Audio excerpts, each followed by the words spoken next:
Hello বন্ধুরা, back to my YouTube channel. শেষ লেখা তোমার চিঠিটা পল্লিগ্রাম টিভিতে ইতিমধ্যে আপলোড হয়ে গেছে। আপনারা যারা যারা এখনও গিয়ে দেখে আসেননি অবশ্যই গিয়ে দেখে আসবেন। এই ভিডিওর নাটকটা কিন্তু খুব সুন্দর হয়েছে, ভিডিওটা কিন্তু খুব মজা হয়েছে। তাই আপনারা যারা এখনও গিয়ে দেখে আসেননি অবশ্যই গিয়ে দেখে আসবেন। তোমার লেখার শেষ চিঠি, এই ভিডিওটা পার্ট 2 কবে আসবে আজকে এই ভিডিওতে আমি আলোচনা করব। তাই ভিডিওটা আপনারা পুরোপুরি শেষ পর্যন্ত দেখবেন। যখন সাথী একটা চিঠি আসলো তাই জন্য সাথীকে ডাক দেওয়া হলো, বলেছে তোমার নাকি একটা চিঠি এসেছে। তারপর সাথী দৌড়ে এসেছে, এসের পরে দেখে টনি চিঠিটা পাঠিয়েছে। তাই জন্য তারপর টনির কাছে চিঠিটা সাথী পাঠিয়েছে। তাই টনি পড়ার পরে বলছে, টনি বন্ধু বান্ধবরা বলছে গ্রামে থেকে সাথীর চিঠি পাঠিয়েছে। তারপর টনিও একটা চিঠি লিখে সাথীকে পাঠিয়েছে। সাথী তো খুব খুশি হয়েছে, কিন্তু টনি চাকরি পেয়েছে তাই শুনে গ্রামের সবাইরে মিষ্টি খাওয়াচ্ছে। তারপর এদিকে কিন্তু পিয়া কিন্তু এদিকে চলে যাচ্ছে। তারপর টনি কিন্তু পিয়াকে আটকিয়েছে, বলছে তুমি যাবে না। কিন্তু সাথী কিন্তু এদিকে গ্রামের সবাইকে মিষ্টি খাওয়াচ্ছে। তারপর মায়া এসে বলছে সাথীর মা বলে অসুস্থ হয়েছে। তারপর টনি কিন্তু বাড়িতে চলে আসার পরে এসব খবর শোনার পরে টনি কিন্তু আর সাথী কিন্তু অনেক ভেঙে পড়েছে।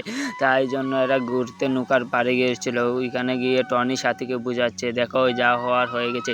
তারপর টনি বলছে ঠিক আছে এসব কিছু মনে রেখো না, চলো আমরা এখন চলে যাই। তারপর কিন্তু টনি কিন্তু এক বড় বাড়িতে জব করে, ঠিক আছে, বড়লোক বাড়িতে জব করে। তাই জন্য সে জবের মায়া হচ্ছে পিয়ার অভিনয় কেমন হয়েছে। পিয়া কিন্তু এখানে টনিকে দেখে অবাক হয়ে গেছে। কেন অবাক হয়েছে, টনির পিয়ার বাড়িতে টনি কিন্তু এখানে কাজ করে। তাই জন্য তারপর পিয়া কিন্তু টনিকে বিয়ের প্রস্তাবটা দেয়, কিন্তু না টনি তো বিয়ে করবে না, টনি ছোটোবেলা থেকে সাথীকে ভালোবাসে। তাই জন্য তারপর পিয়া কিন্তু মানতে চাইছে না। তাই জন্য টনি তারপর এখানে চলে আসলো। কিন্তু গ্রামের থেকে কিন্তু সাথী টনির কাছে চলে আসলো। টনি বলছে তুমি এখানে কী করছো, তুমি এখান থেকে চলে যাও, সাথীকে বলছে। তারপর পিয়াকে টনি বলছে আমি তোমাকে বিয়ে করতে পারবো না।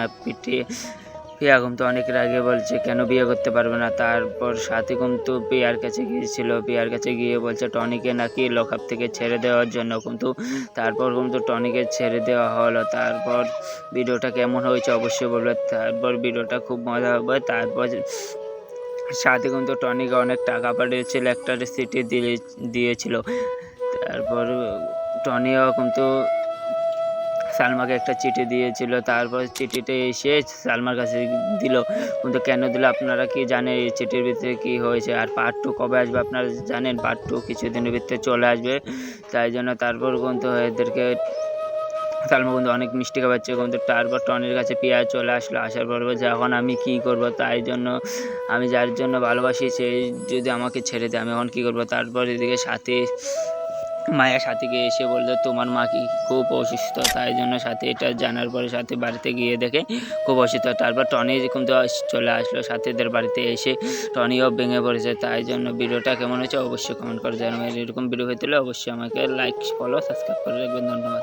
সাথীর অভিনয়টা আপনাদের কাছে ভালো লেগে থাকে আপনারা অবশ্যই কমেন্ট করে জানাবেন। সাথী কিন্তু আগে থেকে খুব দুর্দান্ত অভিনয় করছে। তাই জন্য আমি আপনাদেরকে বলছি সাথীর অভিনয় কেমন লেগে থাকে। সাথীর অভিনয় আপনাদের কাছে ভালো লেগে কিছু কথা সময়েরই ঝরা পাতা দিয়ে যায় শুধু ব্যথা এ বুকে আগে থেকে দুর্দান্ত অভিনয় করছে। তাই জন্য আমি থেমে যাওয়া সেই গানে জমে থাকা অভিমানে বৃষ্টি থামে না অবশ্যই আমাকে কমেন্ট করে জানাবেন।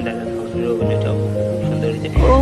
কাঁদে রে কাঁদে রে কাঁদে রে স্মৃতি মোছে না, মন কাঁদে রে কাঁদে রে কাঁদে রে স্মৃতি মোছে না।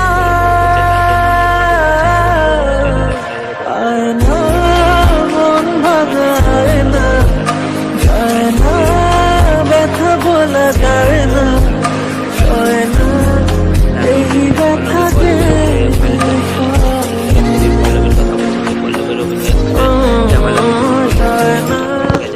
এই ব্যথা যে